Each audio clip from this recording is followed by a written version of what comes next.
Yung talagang first adjustment sa akin nito, ganun ako na, sabi ko, na-amaze ako noon. Kasi talagang, grabe. Ako po si Rosana De Leon. I am 47 years old. Naaawa ako sa sarili ko kasi nasanay ako sa buhay na halos idlip lang yung ginagawa ko everyday. Madaming ginagawa yung sa business, yung sa school ng mga anak ko, yung pag-handle ng ibang gawain sa bahay kasi bilang nanay, di ba? Tapos, biglang magkaroon ako nga ng tong sakit na to. Biglang parang devastated na hindi mo gugustuhin na para kang ikinulong sa isang hawla na hindi ka na makakalabas. Yun yung akala ko na makakawala pa ba ako dito?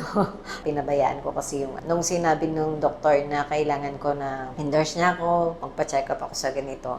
Binaliwala ko siya noong 2018. Almost 5 years bago po ako pumunta dito kay Doc. Kaya sinabi ko lahat kay Doc, hindi ko tinago. Kasi mas maganda na, kumbaga sabihin mo lahat para magagamot ka talaga ng tama, di ba? Yun nga yung hinahanap mo, yung kaginhawaan. Sa iba na nakikita ko na testimony, walang adjustment agad. Pero sa akin noon, natatandaan ko, nung sinabi sa akin, 15 minutes, puro higa na nga ako sa bahay. Nung nasa loob na ako, tapos 15 minutes rest. Biglang sabi ko, ano gagawin ko noon? Ang nagbilang ako, 1, 2, 3, 4, 5, hanggang sa nag-55. Sabi ko, may gumagalaw. Sabi ko, ganun dito.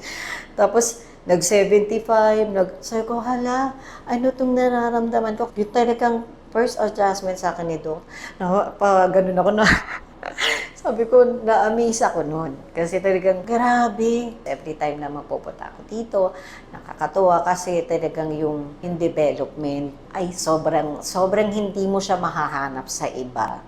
Sulit, walang masasayang, the best. Hindi lang po nga po the best Talagang wala akong mahanap na excellent ba or mas higit pa sa excellent kasi talagang nakakaiyak na maramdaman. Ayoko. Na para kang isang prisoner noon. Eto na ako ngayon.